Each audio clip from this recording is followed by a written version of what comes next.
Time's running. Eight, take one. Settle everybody. Settle. Do you want to put the mug right down, actually, Mick? What's that? Can you put the mug of tea right down? Yeah, sure. Sorry, it was just being shot. And also, if you remember, my questions won't be included, Mick, so it's really just your self-contained I'm talking statements. to the camera. No, it's still just talking to Ian. Just talking to Ian. Just Okay. talking to Ian. Okay, well, We can do that. perhaps we can begin. Can you tell me about your early bands and how they influenced your playing style later on? The early bands. Well, I kind of started off in bands where we would play Everly Brothers songs and Beatles songs, and later on that kind of progressed to more like a blues band or something, you know, soul band, blues band. And like influences, I guess, like guitar-wise, I used to like listening to Eddie Cochran,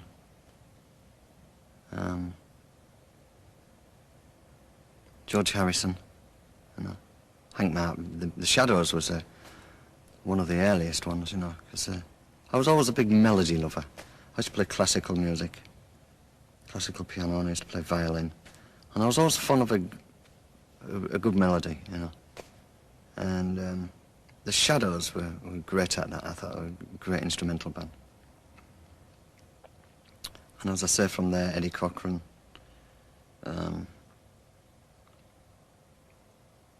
George Harrison was quite a big influence. Not right away. I think I was more of like a Rolling Stones type of fan, you know, something, you know, early on. And then I got into this Beatles guitar playing, which was very good, you know. Great. And Jeff Beck, I used to like Jeff Beck, you know, early on. Still do. Now, eventually you came down to London and you hooked up with David Bowie. What were your first impressions of David?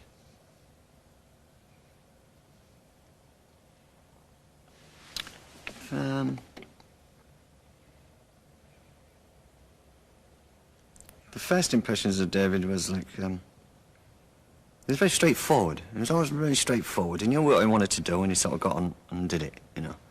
And that's what I kind of remember most of him, you know, most about him. And he was, you know, quite a giving sort of person too, you know, a very kind person. And that's what really struck me about him. And also you knew he was going to be, he weren't here messing about, you know, he was going to be somebody, you know. You can kind of tell that off somebody, you know, you get that off some people, you don't get it off other people. He was one that you definitely got that vibe with. You know, he was going to be a star or something, you know, right away. What about where he was living at Haddon Hall? Did that seem strange and exotic, or? No, it just seemed big. I mean, it seemed big, you know, coming from where I come from, Hull, you know, up north, you know. This place seemed like, yeah, it seemed like a big, quite a fancy place, really. It was nice, you know, I have fond memories of all that stuff. It was great. Staying with that period then, tell us about the debut of Hype at the Roundhouse. Well, the debut of Hype at the Roundhouse, I remember that was one of the first times we really got into dressing up, you know. I think David was dressed up like Spider-Man. I might be wrong here, I can't, you know. John Cambridge, the drummer, I think he had a kind of a gold suit on. I think he was dressed like some sort of a gangster. I was dressed in a gangster suit. And Tony Visconti, he was playing bass then. I think he was dressed like a Batman or something. He wore a cape. But the other funny thing is about that concert was, like, I never really took drugs or anything, you know, and I was backstage at the Roundhouse, and we're in London, like, you know, at the Roundhouse, we're in this really hip sort of place with all these hip people backstage. And this guy said to me, yeah, man, you know, like, just take a few puffs of this joint, you know, like, it'll steady you down, you know. And I was never one for, you know, I never really smoked or anything, and picked this joint up and I'm taking some puss of this joint, and I got so stoned. I've never been that stoned. I don't think I've ever been that stoned in all my life, you know. So from there it got pretty confusing, because I remember being on stage and not knowing what I was playing, you know. You kind of forget what you're playing, you know. And things became like... I was pretty funny, you know. It was funny afterwards, you know. But I got very confused, you know. All my lips stuck together and everything. It was like... Oh dear, I was glad when I came down off that one, you know. Can you remember what the audience reaction was to you wearing these strange suits? Because that hadn't been done before. I can't even remember because I was that stoned, you know, so... Can you remember, I don't know. Can you remember Marc Bolan being there? No. I can't, to tell you the truth, no. Do you think Marc Bolan was an influence at that point musically on what you and David were doing? Well, everybody was around together at the same time, you know. I guess, you know, people sort of rub off on other people, you know, quite easily. And Marc was around, you know, a lot then, so I guess some of that sort of rubbed off onto David, you know, the same as the Roxy Music sort of thing happened, you know. So it was all... A lot of it was very similar, you know, in some ways, I guess. The scene was quite dull, though, really, before you started doing what you were doing and the other people you mentioned. It wasn't really happening, was it? I mean, what do you recall about that? Well, just before the Ziggy Stardust period happened, there was a bit of a lull there. I mean, I just remember groups like Bread and the Carpenters. All them groups, they were sort of the happening groups. It seemed like a very sort of middle of the road period in music or something. Yeah, Paul Williams, you know, all that sort of Las Vegas type, American type artists. It seemed to me like the big ones. And then you know, the rest of the rock scene was basically all just jeans and shirts. It just kind of looked like anybody else that was walking about the street, you know. And it seemed like it needed something to jar it all up a bit, you know, get things moving along there, get it all exciting again. And, you know, David was, you know, into the dressing up and the makeup. It's kind of what was needed, you know, at the time. I mean, it gave it a big kick up the rear end, you know, same as like what happened when the Sex Pistols came out, you know. A little later on, you know, there was a lull there too, you know, and the Sex Pistols kind of really boosted that up too. What was your feeling about wearing makeup and dresses and well, certainly the outlandish clothes that you wore at the time? Oh, well, I thought it was real exciting, you know. I mean, it was great because you know, you kind of got to do things you don't normally do, you know, and dressing up and putting makeup on. I mean, you know, earlier on, I mean, groups used to put makeup on and you know, put shirts on with all the frilly fronts and everything, you know, and that was, you know, like dressing up and putting makeup on, you know. It was the same kind of thing, really. It was just, this was just a bit further on, but you know, the funny thing is, like when you kind of go on stage. It always was like, for me, you know, when you went on stage, you could suddenly become somebody else, you know. I was always a very shy person, you know. When I was young, I was really quite shy, you know, and a very nervous sort of kid. But when you get a guitar in your hand or you're playing, somehow you're this other person. All that seems to leave you somehow. And you can detach yourself and become this other person. And the same thing goes, you know, the same thing goes if you dress up or put makeup on. You can kind of detach yourself somewhat and become this other person. How did that actually work with clothes and makeup? Did you go out and buy your own, or did your girlfriend get you it, or how did that happen? No, there was a girl that lived downstairs from David called Susan Frost. And, you know, David used to go out and Angela used to go out and they used to like buying material, you know, it's got a Liberty's store or something, you know, on Regent Street, Oxford Street there, and buy this beautiful material. And then they would go back and then they would get Susan to make up, you know, trousers and make up a jacket. And that's how that whole thing kind of started, You know, she used to make clothes up for us. And David would say, "Well, Mick, you know, I think you would look good in something like this," she said. So, I mean, I was never that fashion conscious or anything, you know. I was more like, you know. What was your reaction when he did the Melody Maker interview and said that he was gay? We stop running. Your film's running, so if you hang fire on that question. How was it looking so far? I mean, Running? 9 take 1. Settle everyone. And Ian, question. Could you tell us about that Melody Maker interview I just referred to, when David made his famous declaration? What was your reaction to that, Mick?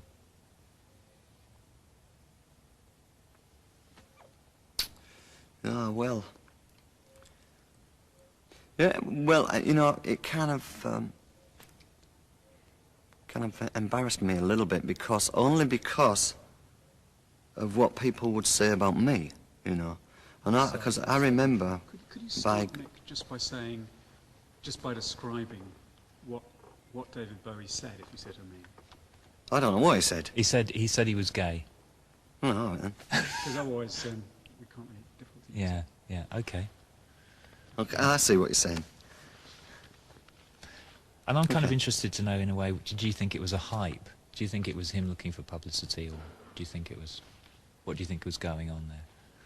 When David Bowie came out and said in the Melody Maker interview that he was gay, and he kind of professed this to the whole world, I kind of felt a bit funny about it for myself, because not so much that he would say that, I think it was more for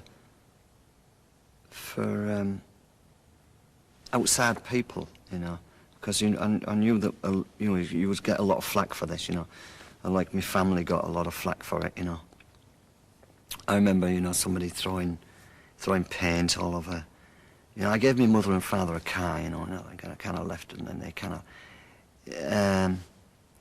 you know, somebody sort of threw paint all over it and things like that, you know. It wasn't a very sort of good thing to say, and especially up north, you know. So, I mean,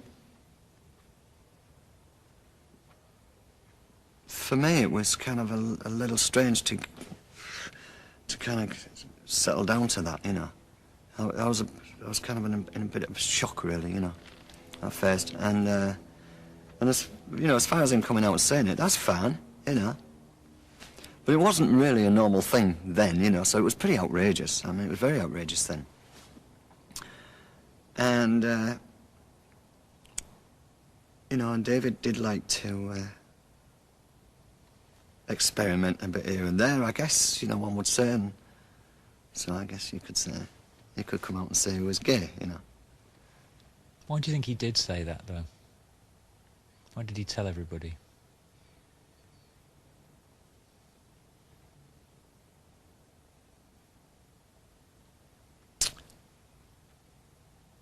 Well, you might have to give me a minute on this, you know what I mean? I might have to think for... It's not different to when Madonna comes out with this book, Sex or something, you know. I mean, it's not much difference between that and what Dave, you know, when David came out and said, like, I'm gay. I mean, that's a pretty shocking thing to say at that time, you know. And then other people kind of followed suit after that, you know. It was a very brave thing to do. Okay, moving on to more musical matters again. When Tony Visconti left, it seemed to me that it left a gap in the band there, which you stepped in to fill. Could you describe to us, you know, what that gap was and what it led to? When Tony Visconti left the band, you know, there was a bit of a gap, you know. We had no bass player. But, you know, I mean, David, I think Tony kind of wanted to work more with just production and, you know, work with Marc Bolan and T-Rex. I mean, that thing was kind of getting off the ground. And I think, you know, Tony and David never always saw eye to eye kind of thing. And Tony just decided to up and leave, basically, you know. He didn't really want to be in the band, you know. He wanted to pursue his production more. And then Tony was responsible for, you know, writing like string arrangements and things like that, you see. So when Tony left, I kind of filled that spot of like, you know, like writing arrangements, you know, string arrangements and things like that. I remember I'd never written string arrangements before, but I always could read and write music. And I used to watch Tony writing this stuff out in his basement. And I would help him just kind of write things out here and there. But I thought, well, if he can do it, so can I, you know. I mean, I can read and write music, you know. Why can't I just do some arrangement, you know? Why can't I write orchestration, you know? And we went out for dinner and was with Dana Gillespie. And Dana wanted some tracks recording. And some of them needed, you know, like strings. And David said, oh, that's all right, Mick does string arrangements, he's going to do it, you see. And I'm sitting there and I'm thinking like, I'd never done one before in my life, you know. And I had to go home and do it, you know. But it was great, you know. I mean, it was real good. It was like ploughing in head first, you know. Then you didn't have a synthesizer. You couldn't sort of play it on a synthesizer and sequence it and it'd play it all back to you, you know. I mean, you kind of had to do it out your head or pick up a guitar or just check it on the piano, you know. You just kind of played this thing. Write it out, basically, in your head and then check it, you know. It was a very good way to get into it. It was like kind of being thrown head first into it. You know, David was really good at that too. He was always good at kind of pushing you forward to do something. And that's one of the greatest things, you know, about him, that he would let that happen, you know. I mean, I can think of a million people that would say, like, oh, no, he can't do that, you know, and automatically dismiss it and get somebody that can do it, you know. And I always remember David for doing them things. He would always push you forward, you know. When you, talking of which, when you went to America with the Hunky Dory acetate for the first time, you met various characters there that had influenced David and various people. What are your memories of that trip? The first time we went to America, we went specifically to talk to RCA. It wasn't me personally talking to RCA, it was Tony DeFries and David, you know. David was about to do a new record deal. I happened to go along. And while we was there, we met Lou Reed. We met Lou Reed in Max's Kansas City, where he was like knocking back. I think it was whiskey he used to like drink. It was either whiskey or Jack Daniels. But it was a whiskey kind of drink. And he always used to drink this whiskey neat, you know, big shots. Get very drunk. I remember meeting him at Max's Kansas City, and then he came round to the hotel a couple of times, and we'd sit around and talk about the production of the Transformer album, and you know, he'd sit and play, you know, a new song, you know, kind of try and put it on a little tape recorder or something, you know. What was it like working on Transformer, actually? How did that work out, working with Lou Reed? Can you remember any stories from that sessions? Because obviously it's an incredibly memorable LP. Well, first of all, we'll go back to being in New York. You know, at the same time we met Lou Reed, we met Iggy Pop too. Iggy Pop kind of turned up at the hotel. And Iggy, I think, was in his sort of one of his drying out stages. I think he was in pretty bad shape. So we got him a hotel room and then kind of locked him in the hotel room and room service as much as he wanted, and kind of looked after him so he wouldn't have to go out, you know. And then Tony DeFries started to look after Iggy on David's wishes, you know. You've got to look after this lad, you know. Then he got a new record deal and made the record that David produced. That all happened on that trip. And we saw Madison at Madison Square Garden, went to see Elvis Presley. I can't remember what else happened on that trip. I mean, we was there for about 10 days, and then going up to RCA and meeting various people there. Those are about the three main things I sort of remember about that trip. Then we came back to England and we started working on the Transformer album. I think it was after the Ziggy album. Then we'd done the Ziggy album and then we did the Transformer album. The Transformer album, you know, albums were done very quickly then too, you know. I mean, we'd go in at 11 o'clock in the morning, I think it was, you know, finish by 6 in the evening. I think we'd recorded the whole album in 2 weeks. And 5 days a week or something. In about 10 days we recorded the whole album on about 7 hours a day, 6 hours a day. So it's about 60 hours. What was Lou like to work with? Lou was great to work with. I mean, Lou is a little... Carry on. No, that's all that. You want to change film? Yeah, we should just change film. Sound roll number 2, thank you. Okay, 10, take 1. Settle. And Ian. Okay, so... Yeah, I'm working with Lou Reed on Transformer. That was a very good experience, really. I mean, it's a very... really great album to work on. You know, Lou was so laid back. You know, he would kind of walk into the studio, go, hey, you know, like sort of sit down in the chair, put his guitar on, and be all out of tune, you know. He'd be, are we ready? You know, like, this guitar's like, way out of tune, not, you know, way out of tune. And I kind of wander off and I kind of, you know, tune it up a bit, and Lou used to look at me like, you know, yeah, okay, you know, he didn't really care whether it was in tune or whether it was out of tune, really. He just kind of wanted to sing the song, you know. And it was great, you know. I mean, it was just, it seemed to go real quick, real easy. We'd bring the musicians in, just, you know, whatever the song was going to be done that day. And kind of knew what the song was, kind of go in there, record it, and leave. You know, it's kind of as simple as that. Lou used to say some funny things. I mean, I can't remember quite what he used to say to me, but some things like,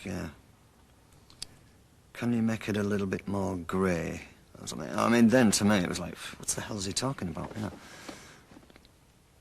I guess he was just trying to explain things in, you know, a more artistic way or something, you know. And that kind of was kind of going over my head a bit, you know. But it was great, you know. And it was, you know, as I say, it was done very quickly as well. Which is always great. When you do an album quickly, it's great, because you still, you know, feel the energy from it by the time you finished it, you know.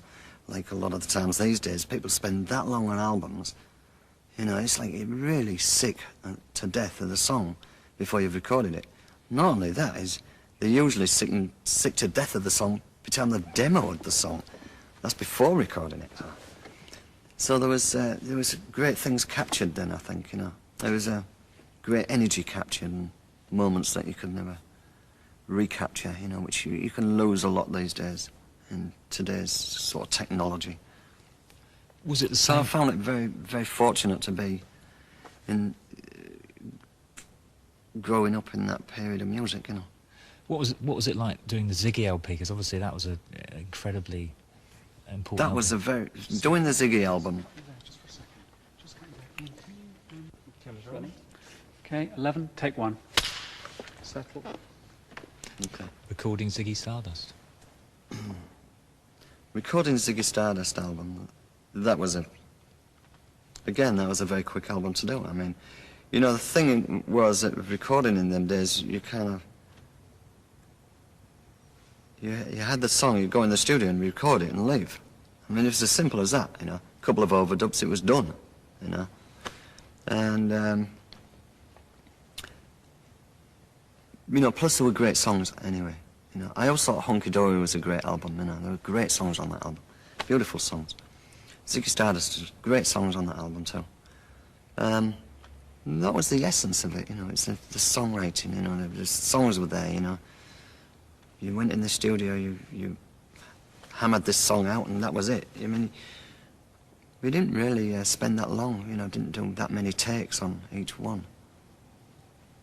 Kind of played it, and that, as long as the arrangement was basically there, as long as it had a beginning and an ending, you know, and it went to the right place in the middle, I mean, that was all one could ask for, you know. Tony DeFries brought along to this whole thing, anything was possible. Anything you wanted to do is possible. It doesn't matter how much money it costs, forget about the cost of it, just do it. Anything was possible. And that was one of the best things that he did, you know. He had the foresight to see into that, and also, you know, like, getting the press to write about Nashville Coliseum or Louisville, Kentucky, or, you know, these kind of, some of these very strange, you know, way out places we played in. These things he was very good at kind of handling, you know, like, you know, the promotion from the record company, I mean, however much promotion they put into it, I'm not sure. But the whole thing about the way that the whole thing was engineered, you know, and doing the concert with all the mime dancers, you know, and for anybody off the round back to do that, it would have cost a fortune, you know, but it didn't matter. It was like, you want mime dancers, you've got mime dancers, you know. It was like, whatever it is you have to do, do it. And that, I thought that was great, you know. Is it true that he sent a memo out saying about you couldn't have groupies there after breakfast in one of the hotels in America? The thing is about going to America, when we first went to America, you know, we had all the roadies. Well, all the roadies would have women left, right and centre, I mean, you know, and invite them down for breakfast in the morning. I mean, everything was kind of signed to room service or something, you know, and the tab was picked up, you know. So, I mean, there were all sorts of people coming around for dinner and breakfasts, and, I mean, you name it, they were all there, you know. And I remember on that first tour, I remember it got near Christmas, and people would even go in the gift shop and send things back to England, you know, and just sign it to the room because it was being picked up, you know. I mean, it's a pretty odd thing to do. I mean, it's pretty not a very good thing to do, you know. Talk about taking advantage. But, you know, it was there. I mean, you know, what are you going to do? So this whole thing had built to a crescendo. You get, say, to Hammersmith Odeon that this is the retirement concert. What were your feelings that night, you know, when you played here? The last Hammersmith concert. Well, this is where we are, sitting in Hammersmith Odeon. The last concert, I mean, that whole tour of England, we did a whole tour of England before we did this concert. You know, it was a pretty wild tour. I mean, places were mobbed, I mean, screaming fans, I mean, it was great. I mean, it was a great tour. This last night, it was a great last night too. I mean, there's a lot of energy there. It was kind of pretty sad in some ways too, you know, because it was kind of the end of that period, you know.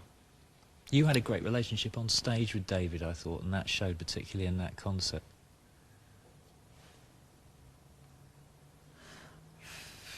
You know, it's funny, I mean, how people saw it, I don't know what people saw it as, but you know, I have been told that it was great, the way that David was on stage and the way that I was on stage. For me, when I was on stage, I was kind of doing what I had to do, you know. I mean, just as I guess what I felt I had to do, what I felt like the way I played, you know. And I think a lot of people saw it as a very good sort of counterfoil between me and David, because David would be more delicate and you know, the dressing and a little more woman-like or something. And I was kind of like stomping along on the side there, a bit more like I can't really say bricklayer, but that's kind of what I mean, you know. I was more like just the kind of macho, you know, rock kind of guitar player or something, you know. How did the rest of the band take his retirement announcement? the rest of the band, it was pretty funny at the final concert because they really never knew anything about it until the end of the concert, I think until David announced it. Sorry. we lost this. I'm sorry. I don't know quite what's happened. Sorry, Mick. 12, take 1. Settle. What did I say? So for question and question. Okay, Mick. That period, the period we've been talking about, Yeah. what was special about it? The 70s for me, the early 70s and the Ziggy Stardust period, I mean, for me that kind of, that time brought out people going out for the evening, getting dressed up, actually going out and making an effort of getting dressed up and feel like they're going somewhere special rather than wandering out in the clothes of one at work and just going down and having a drink and seeing the local band, you know. It was, you know, all that dressing up and makeup and everything kind of freed a lot of people up, I think, and it made people express themselves a little more, you know. People did start dyeing their hair and, you know, wearing fancy clothes and putting on the makeup to go out, you know, for the evening. To me, that was great. It was, you know, it's a great relief from your everyday sort of boring life, you know, when you go to work and come home and go to work and come home, you know. And that was one of the nicest things about it, you know. And also, you know, the music too. I think the music was kind of exciting then, you know, kind of lifted it up a bit, you know. It's kind of this new wave sort of thing going on somewhat. And again, after that, it was, you know, then it was the Sex Pistols only, you know, it's like back in 1976, you know, which was only a couple of years later, you know. But after the Ziggy thing sort of faded out, again, it sort of went down a bit, you know. Everybody was wearing jeans and T-shirts again, you know. And nobody really carried it on that much. And then out came the Sex Pistols then after that, right? And it was that real sort of working class, like, that kind of period. That kind of look. Stop there for a moment. I don't know if I said it as well That's then as I did brilliant, no. before, I don't know. You said it better. 12, take 2. Settle everybody. Wait and question. So, Mick, tell us, what do you think made that period really special? You know, well, the early 70s and the Ziggy Stardust period, I thought it was great because it was kind of a good time when people started dressing up. I mean, you know, there were groups like, there was like Marc Bolan, Mott the Hoople, you know, David Bowie, Roxy Music, Gary Glitter. I mean, you know, that kind of period in music then, and that time, it was great. Everybody was dressing up, everybody was kind of, the music was more lively after this kind of slump a bit, you know, and it made people dress up, so when people went out for the evening, they really felt like they were going out, you know, rather than just going out in the work clothes and popping down the pub and seeing a local band, you know. Kind of made it all a little extra special again. And that was a great thing to happen, you know. It was great. And the music? The music was great too. I mean, I loved all that early music. I mean, to me it was great songs. It was great, you know, T-Rex and David Bowie and everybody. I mean, Roxy Music. It was great songs, great stuff. Okay.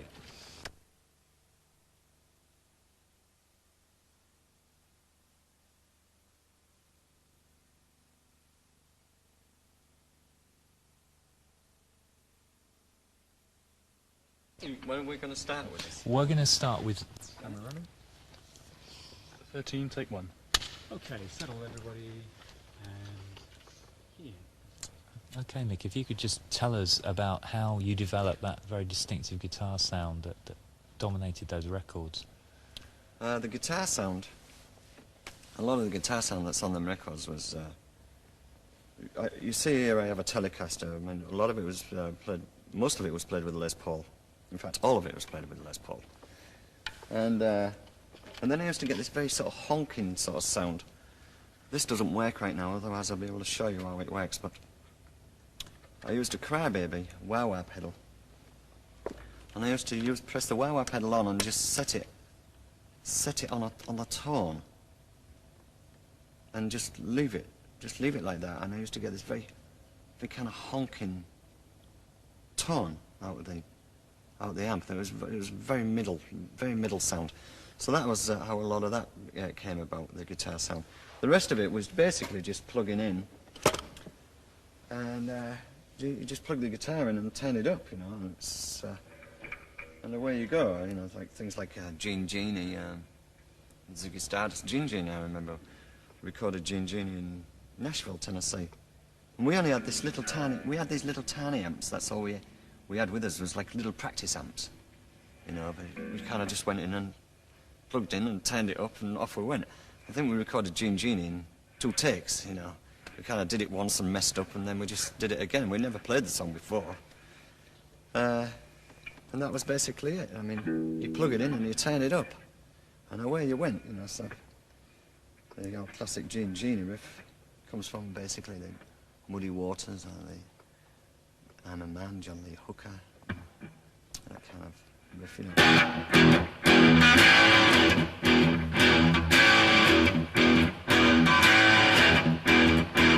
It's very simple, very simply done, you know. You can't help but get a decent sound when you turn an amp full on. But it never went through lots of pedals and things, you know. You just kind of basically plugged into the amp and turned this thing up. What about other songs, you know, say like Ziggy, you know, I mean, just could you take us through that, or play us a bit of that? Maybe just play a couple more chords, actually, as well, mate. I'll try and play through it. It's pretty cold here. I'm sitting in the Hammersmith Odeon here, and it's kind of the end of October, and it's pretty cold. It's pretty cold outside. It's pretty cold in here too. But my hands are pretty cold. But the Ziggy Stardust riff, it's the same thing, you know. There's just you know, plugged in and turned the amp up and.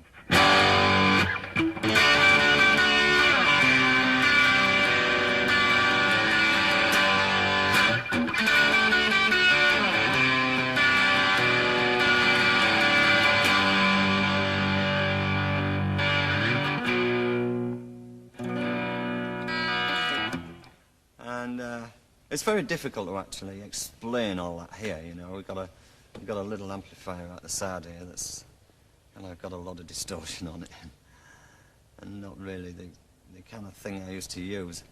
But I think more important than the sound, I mean, I think a lot of it is in the way one actually plays too. A lot of it's in the fingers rather than just saying it's that particular amp or that particular guitar, you know.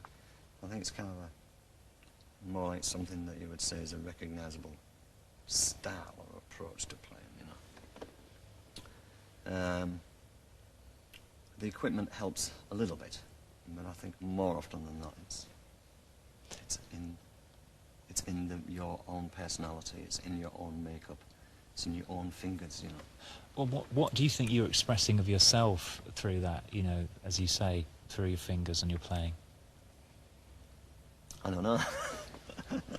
It depends what it is. It depends how you feel at the time, you know. It depends where you're playing. It depends what kind of... Depends how you feel, you know. You feel different things different times when you're playing, you know. I mean, I think I used to get rid of a lot of anger and maybe frustration, you know, like by playing loud and heavy, you know. Kind of relieved a lot of tension, maybe, you know. And that goes again with saying, like, you know, when you're on stage playing, it's almost you become a different person, you know. You're allowed to do these things, you know, quite normally. And you feel quite normal doing it, too. And it's not something you would walk around, you know, 2 o'clock in the afternoon showing that kind of emotion or something, you know. What did you enjoy playing? What gave you that relief? Can I have a sip of my tea? Yeah, Stop that for a yeah. second. Cameras Running. And 14, take 1. And wait a moment. So we'll settle. And go. Okay.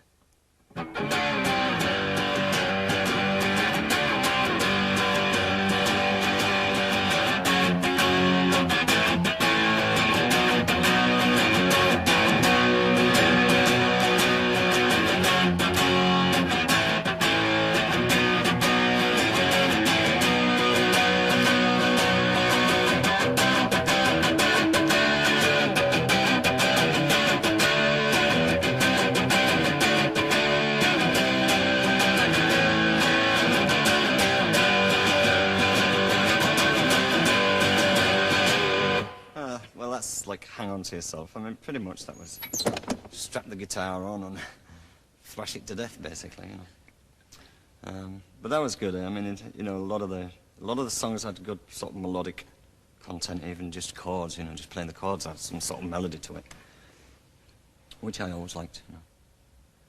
And then there was always, I guess one of the favourite ones was like Moon Age Daydream or something. You know, I mean, I wish I could sing it.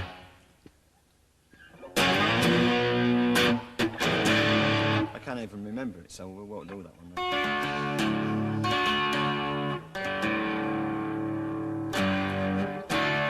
We can do it again though. But, If you can give it an intro again, just say, this is Moon Age Daydream. okay, and I guess one of the other favourite ones was Moon Age Daydream. That was always a kind of a pretty good one to do. I can't sing it for you, but I can play it to you. And it started off like, I'm an alligator. And,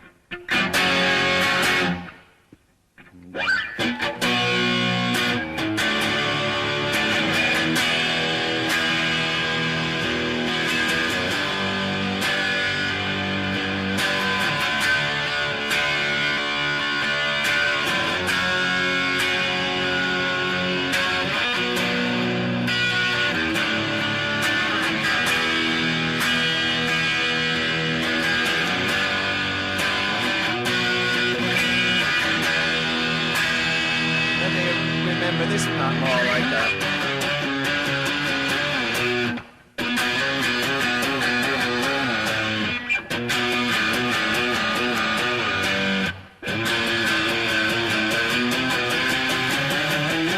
I forget how it goes, but I mean that's somewhat how it went. Thanks. It's a long time ago since I played these things. Can we stop that, please? Yep, That was sound reloading. Second camera's at 25 frames, transferred to 16mm with a cassette copy. This is roll 3. Thank you. 15.1.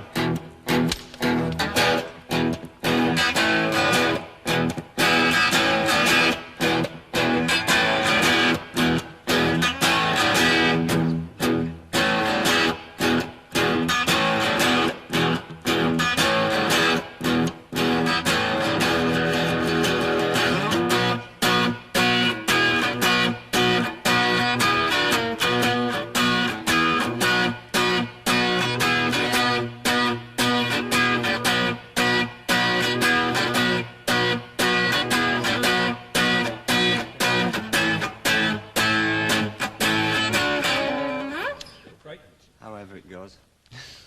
Can't remember either too well. Can